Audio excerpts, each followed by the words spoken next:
इस वक्त इन्वेस्टमेंट की तो हमें हर सेक्टर में ज़रूरत है, लेकिन ये टेक्सटाइल सेक्टर में जो इन्वेस्टमेंट आ रही है, चाइना की 2 बड़ी कंपनीज अब SIFC के थ्रू आ रही हैं, तो जो SIFC के फ़वाइद और समरात की हम बात करते थे पिछले 1 साल से, अब आहिस्ता आहिस्ता वो नज़र आना शुरू होंगे। क्या इसको एक गेम चेंजर मूव के तौर पर देखा जा सकता है? चाइनीज़ कंपनी अब टेक्सटाइल में भी आकर इस वक्त इन्वेस्ट कर रही हैं।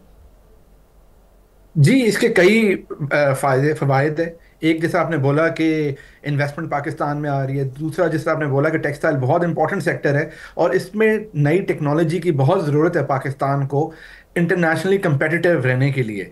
और तो जितनी फॉरेन टेक्नोलॉजी पाकिस्तान में मूव होगी, हमें फ़ायदा है। और तीसरा सबसे बड़ी वजह यह है कि चाइना से टेक्नोलॉजी और कंपनीज रीलोकेट हो रही हैं। आपने मिसाल दी वियतनाम की, आपने मिसाल दी बांग्लादेश की। तो इन कंट्रीज़ ने इस रीलोकेशन का फ़ायदा उठाया है। तो बड़ा अच्छा एक सिग्नल है कि पाकिस्तान में भी चाइनीज़ कंपनीज रीलोकेशन करना स्टार्ट कर रही हैं। अच्छा, तो अली फरीद साहब, ये इस वक्त हम देखते हैं कि ज़ाहिर कोई फॉरेन कंपनी आएगी, उसको शायद गवर्नमेंट बहुत ज़्यादा आउट ऑफ द वे जाकर भी फैसिलिटेट करे, क्योंकि या फॉरेन इन्वेस्टमेंट की इस वक्त ज़रूरत है। जो हमारा लोकल इन्वेस्टर है, उसका इस वक्त एतमाद किस मरहले में है? पिछले कुछ अरसे से हालात ऐसे नहीं थे पाकिस्तान में कि लोकल इन्वेस्टमेंट ज़्यादा बढ़े या ईज़ ऑफ डूइंग बिजनेस पे लोगों का एतमाद हो। लोकल इन्वेस्टर के एतमाद को बहाल करने के लिए भी कौन से स्टेप्स लेना ज़रूरी है हुकूमत के लिए? जी, पहले तो हमें ये याद रखना चाहिए और उसको फोकस करना चाहिए कि लोकल टेक्सटाइल इंडस्ट्री का भी कसूर है जो इंडस्ट्री डेवलप नहीं हुई। अगर आप ये लोकल टेक्सटाइल इंडस्ट्रियलिस्ट ही पाकिस्तान में रियल एस्टेट प्रोजेक्ट ओनर्स बन गए और इनका काफ़ी ज़्यादा इन्वेस्टमेंट टेक्सटाइल सेक्टर में अपग्रेड करने की बजाय जो है इन्होंने प्रॉपर्टीज़ और नए नए हाउसिंग कॉलोनीज खोलना शुरू कर दी। तो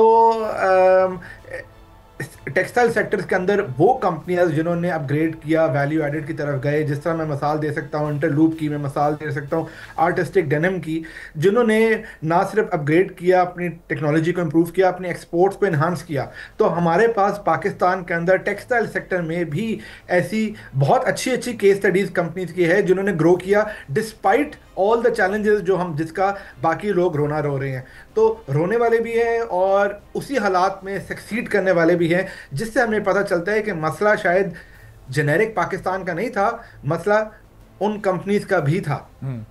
लेकिन अली भाई साहब, कुछ मसाइल तो ऐसे थे जो सब पर ही बराबरी से उनका असर पड़ रहा था ना। अब जैसे बिजली पे बहुत ज़्यादा महंगी थी, जो अभी तक भी है, तो उससे कॉस्ट ऑफ डूइंग बिजनेस सबका ही बढ़ रहा था। अब या तो आप अपनी प्रोडक्ट के रेट उस हद तक बढ़ा दें, लेकिन फिर वो इंटरनेशनल मार्केट में आपकी एक्सेप्टेंस उससे मुतासर हो सकती है। तो वो अभी वो मसला हल तो नहीं हुआ है। तो ये कुछ ऐसे मसाइल हैं जो अभी भी हल तलब हैं, जो हल हो जाएँ तो फिर शायद ये टेक्सटाइल इंडस्ट्री और एक्सपोर्ट ज़्यादा बढ़ सकती हैं। आपने जो एप्टमा की डिमांड्स मेंशन की थी उसमें था कि टैक्स में कमी कर दे या टैक्स हटा दिया जाए। तो ये जो टाइम है ना, ये खत्म हो गया। अब हम दोबारा उसमें नहीं जा सकते कि सब्सिडीज देते रहें, टैक्स पे एग्जम्पशन देते रहें। Pakistani companies should now stand up on their own 2 feets. जो बिजली की प्राइस है वो बिजली की प्राइस है, आपने उसमें एफिशिएंट होना है। जो हमारा टैक्स है वो हमारा टैक्स है, हमने देना है। तो आप गवर्नमेंट से इंसेंटिव या फ्री के पैसे ना मांगे, फ्री की सब्सिडीज ना मांगे।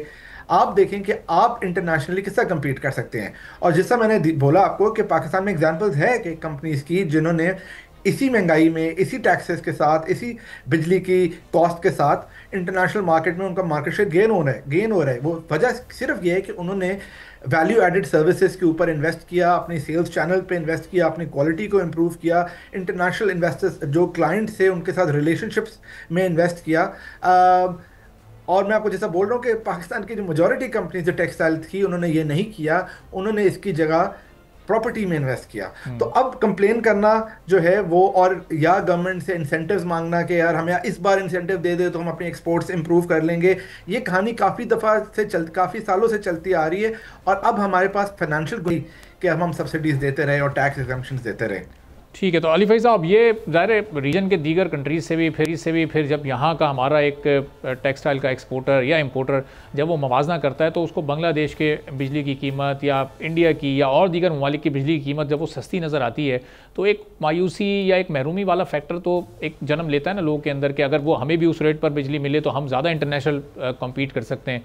तो कम अज़ कम वो वाली डिमांड तो किसी हद तक लॉजिकल नज़र आती है उनकी कि 6 से 8 6 सेंट नहीं तो 9 सेंट 10 11 सेंट पे अगर वो बिजली मिल सके उनको। जी, मगर मैं आपको बता सकता हूँ कि एप्टमा के मेंबर ज़्यादातर ना ही महरूम और ना ही कोई इनोसेंट वो नहीं है। ये काफ़ी पाकिस्तान के काफ़ी वेल ऑफ तबके की हम बात कर रहे हैं, जो हम्म, काफ़ी अच्छा परफॉर्म कर रहे हैं। इनकी गाड़ियाँ आप देखें, इनके आप रियल एस्टेट एसेट्स देखें, तो कंप्लेन जो है ना वो थोड़ी ज़्यादा हो रही है वर्सेस जो चीज़ें इनको मुयसर है उससे ज़्यादा कंप्लेन हो रही है। जो टैक्स एग्जाम्पशन है उस तरह की, या जो पाकिस्तान में पावर कॉस्ट है उसको, वो प्रॉब्लम हम सब सब फेस करते हैं, ना सिर्फ एप्टमा के बिजनेसमैन फेस करते हैं, वो मैं और आप भी फेस करते हैं, हम्म, पाकिस्तान का हर जो शहरी है वो भी फेस करता है। तो अगर इस तरह हम इंसेंटिव्स मांगते लग जाए कि हमारे लिए आप प्राइस कम कर दो, तो फिर तो वो हुकूमत जो है वो सस्टेन नहीं कर सकती उसको। तो सवाल ये बनता है कि आपका पॉइंट सही है कि कॉस्ट ज़्यादा है, तो वो क्या कर सकते हैं? हम्म, उसका मतलब ये है कि वो कैप्टिव पावर प्लांट्स लगा सकते हैं, वो अपनी कंपनीज को एनर्जी एफिशिएंट बना सकते हैं, वो रिन्यूएबल एनर्जी की तरफ जा सकते हैं। तो ये सारे स्टेप्स हमें लेने पड़ेंगे, जस्ट क्योंकि अब हमारे पास गवर्नमेंट के पास वो एबिलिटी ही नहीं है कि वो इस तरह के इंसेंटिव्स दे दे। तो आपका पॉइंट ये भी बिल्कुल दुरुस्त है कि इसकी वजह से कुछ कंपनी ज़रूर होंगी जो हम्म, कि कंपेटिटिव नहीं रहेंगी और सही। उनको बंद करना पड़ेगा अपने बिजनेसेस। मगर एक फ्री मार्केट में ऐसा ही होता है, अगर आप कंपेटिटिव नहीं है तो आप ये बिजनेस छोड़ें और कोई और बिजनेस कर लें, हम्म, क्योंकि इसी इसी हालात में ऐसी कंपनीज भी हैं जो कि मार्केट शेयर गेन कर रही हैं और उनकी एक्सपोर्ट्स ग्रो हो रही हैं।